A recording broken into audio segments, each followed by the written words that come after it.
बिस्मिल्लाहिर्रहमानिर्रहीम। Dear students, अस्सलाम वालेकुम। मैं इंग्लिश के पीरियड में आपको वेलकम कहता हूँ। जैसा कि आज हमने जो स्टोरी है द सेवियर ऑफ मैनकाइंड उसकी ट्रांसलेशन पढ़नी है। इसका जो पैराग्राफ नंबर 2 है वहाँ से हमने स्टार्ट करना है। पहले मैं आपके सामने रीडिंग, फिर उसके जो वर्ड्स मीनिंग और उसके बाद ट्रांसलेशन और उसके बाद सिंपल इंग्लिश जो ट्रांसलेशन है वो पेश मैं करूँगा। The Arabs possessed a remarkable memory and were an eloquent people. The Arabs, अरब के लोग, अरब के रहने वाले, Arabs, अरब, अरब का इलाका, Arabs, अरब के इलाके में रहने वाले, पाकिस्तान, पाकिस्तान का इलाका, पाकिस्तानी, पाकिस्तान के रहने वाले, इंडिया, इंडियन, इसी तरह इंग्लिश यानी कि बरतानिया के रहने वाले, अमेरिका, अमेरिकन, अमेरिका के रहने वाले। तो इसी तरह अरेब्स, अरब के रहने वाले, पोजेस्ड रखते थे, अ रिमार्केबल मेमोरी गैर मामूली यादाश्त, यानी कि अरब के लोग गैर मामूली यादाश्त या गैर मामूली हाफजा रखते थे। And were an eloquent people, और वो फसाहत व बलागत वाले लोग थे। एलोकेंट का लफ्जी मतलब होता है यानी कि फसी व बलीग, यानी कि ऐसी जबान जिस जबान के अंदर बहुत ज्यादा गहराई हो और उसका जो स्कोप है, उसकी जो वुसअत है वो बहुत ज्यादा हो, उसको बोलते हैं फसी व बलीग।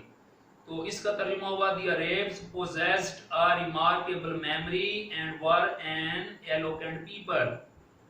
अहले अरब गैर मामूली हाफजा के हामिल थे, यानी कि गैर मामूली हाफजा रखते थे और एक फसी व बलीग कौम थे।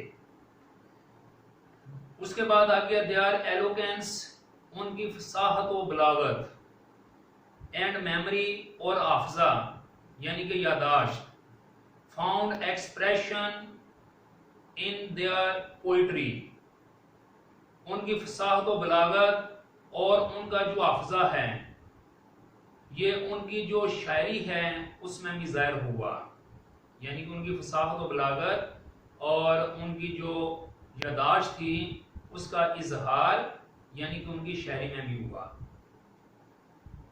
उसके बाद है एवरी ईयर, हर साल, आ फेयर, FAIR फेयर का मतलब होता है मेला, और FARE फेयर का मतलब होता है किराया, और FAIR फेयर का मतलब शानदार भी होता है।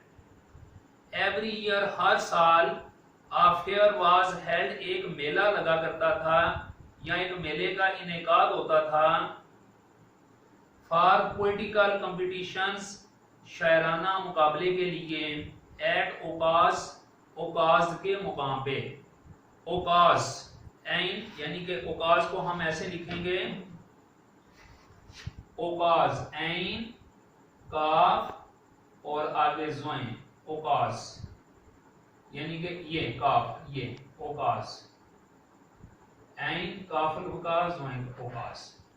तो ये ओकास जो है it's a name of a place, very important place, a place where a fair was held, ये एक ऐसी जगह है यहाँ पर मेला लगता था।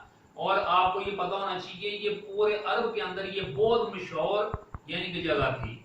यहाँ पे शायराना मुकाबले भी होते थे, घुड़सवारी के मुकाबले भी होते थे, शमशीर जनी के मुकाबले भी होते थे।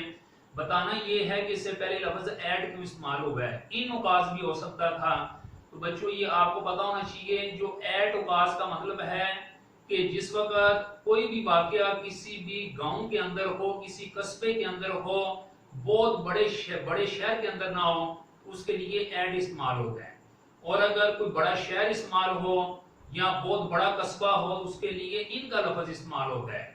जैसे जब अल्लामा इकबाल सियालकोट में पैदा हुए तो हम बोलेंगे ही वाज बॉर्न एट सियालकोट, क्योंकि उस वक्त का जो सियालकोट था यानी कि आज से तकरीबन पौने 200 साल पहले का या डेढ़ पौने 200 साल पहले का वो एक छोटा सा कस्बा था, इसलिए लिखा जाता है he was born at Sialkot. और कायदे आजम के बारे में लिखा जाता है he was born in Karachi, in यानी कि बड़े शहर के लिए आता है और एट छोटे कस्बे के लिए आता है, छोटे शहर के लिए आता है। तो जो ओकास था ये भी एक छोटा इलाका है, यहाँ पर ये मेले मुनक्कद होते थे। तो ये कौन सा मेला वहां पर होता था? हर साल ओकास के मकाम पर शायरी के जो मुकाबले हैं उनके लिए एक मेला मुनक्कद किया जाता था। आगे बयान किया जा रहा है, इट इज नरेटेड, ये रवायत किया जाता है, ये बयान किया जाता है। नरेट का मतलब होता है बयान करना, to describe, to explain, to elucidate, to show out, यानी बयान करना किसी चीज को। इसी नरेट से निकला है नरेशन, कहते हैं ना डायरेक्ट इनडायरेक्ट को भी नरेशन भी कहते हैं। तो नरेशन इसी का आगे से नाउन है जिसका मतलब होता है वजाहत, जिसका मतलब होता है बयान, इजहार वगैरह या रवायत।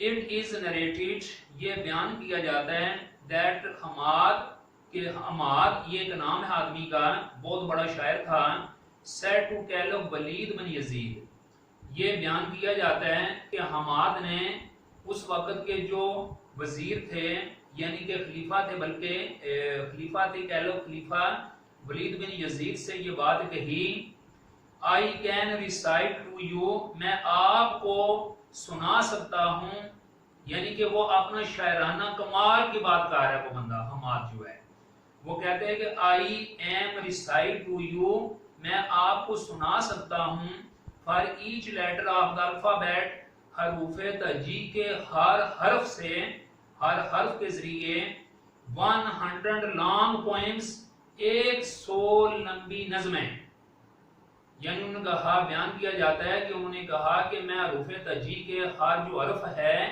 उस हर्फ से 100 लंबी नज़में सुना सकता हूँ, without taking into account short pieces. कितनी बड़ी बात उन्होंने ये बयान की है, छोटे छोटे किताब को छोड़ते हुए। उसने बोला कि छोटे छोटे किते हैं ये तो मुझे बहुत ज्यादा याद हैं, मैं जो लंबी लंबी नज़में हैं वो 100 सुना सकता हूँ हर रुफे तजी के हर्फ से जो स्टार्ट हूँ। कितनी बड़ी बात है। फिर आगे, and all of that composed exclusively, और वो तमाम की तमाम जो नज़में हैं कंपोज्ड लिखी एक्सक्लूसिवली खास तौर पर बाय पोएट्स, उन शुरा ने, बिफोर द प्रोमलगेशन ऑफ इस्लाम, इस्लाम के आगाज से पहले। वो नज़में जो कि खास तौर पर बड़े बड़े शुरा ने इस्लाम के आगाज से पहले या इस्लाम की आमद से पहले लिखी थी।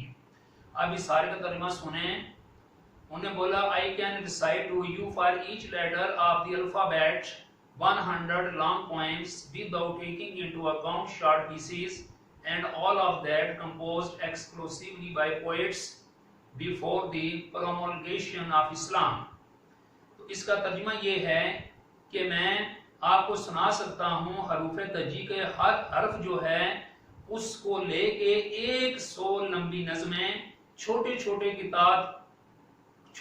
किताब के बगैर, यानी छोटे छोटे जो किते हमको शामिल किए बगैर, और वो नज़में जो कि बड़े बड़े शुरा ने इस्लाम की आमद से पहले तहरीर की थी, यानी नज़में जो तहरीर की थी। It is know small wonder, देखें जी ये यानी कि बच्चों ये कह रहे हैं, it is know small wonder that, ये कोई छोटी सी हैरानगी की बात नहीं, दैट अल्लाह ऑलमाइटी के अल्लाह कादिर मुतलक ने चूज द अरेबिक लैंग्वेज, अरबी जो जबान है उसका इंतखाब किया, फॉर हिज फाइनल डिस्पेंसेशन, अपने आखिरी यानी कि दीनी निज़ाम के लिए।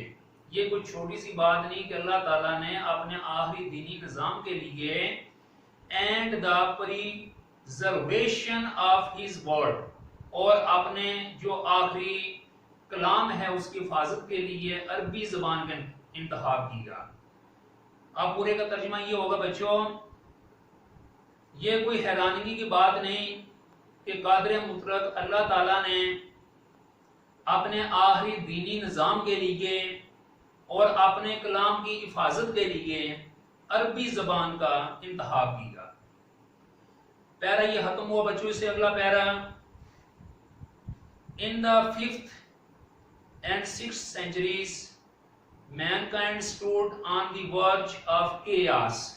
CH ये लफ्ज मैंने लिखा है CHAOS, इसको पढ़ा जाता है केयास।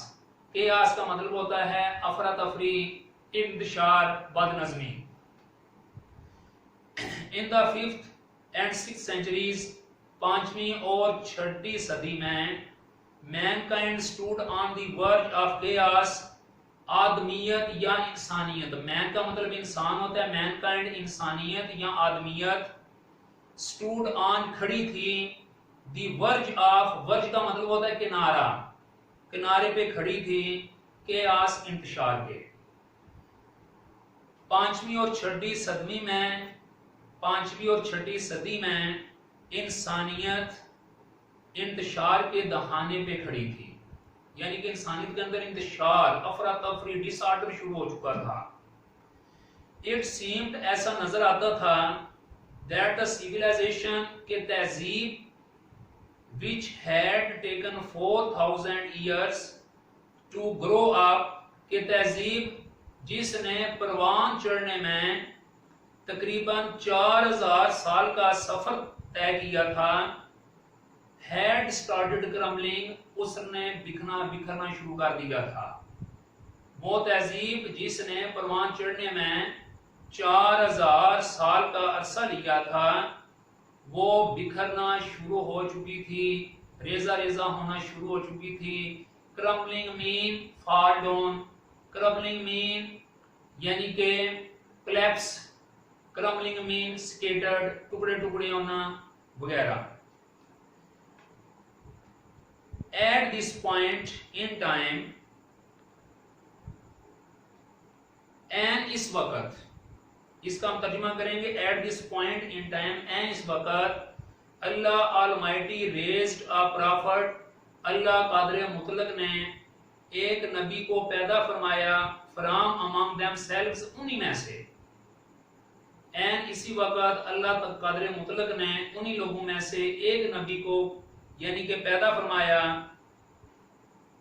फिर who was to lift the humanity from their ignorance into the light of faith, who जिसने, किसने यानी कि उस नबी ने, यहाँ पर जो हु है ये दो फिक्रों को आपस में जोड़ है, लिहाजा यहाँ पर हु का फंक्शन एज ए कंजक्शन है। पार्ट ऑफ स्पीच में कंजक्शन का मतलब होता है ऐसा लफ्ज जो दो या दो से ज्यादा फिक्रों को आपस में जोड़ता है, तो यहाँ पर इसका रोल कंजक्शन का है। हु यानी कि जिसने, was to lift the humanity, जिसने इंसानियत को यानी कि बुलंद किया, फ्रॉम देयर इग्नोरेंस, उनकी जहलियत से, into the light of faith, यानी कि ईमान की रोशनी तक। इसका मतलब ये है कि जिन्होंने इंसानियत को जहलियत से उठाकर ईमान की रोशनी से मुनव्वर किया, इसने, उस हस्ती ने। अब तर्जुमा पूरा सुने। एन उसी वक्त कादिर मुतलक अल्लाह ताला ने इन्हीं लोगों में से एक पैगंबर को पैदा फरमाया जिन्होंने इंसानियत को जहलियत से उठाकर ईमान की रोशनी से मुनव्वर किया। उसके बाद बच्चों अगला प्यारा है,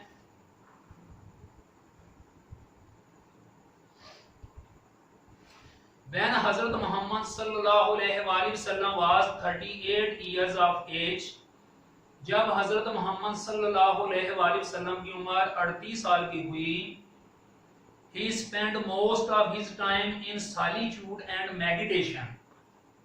तो solitude का मतलब होता है तन्हाई, loneliness, अकेलापन, अकेले रहना, और मेडिटेशन गौर फिक्र, मराकबा, pondering, thinking।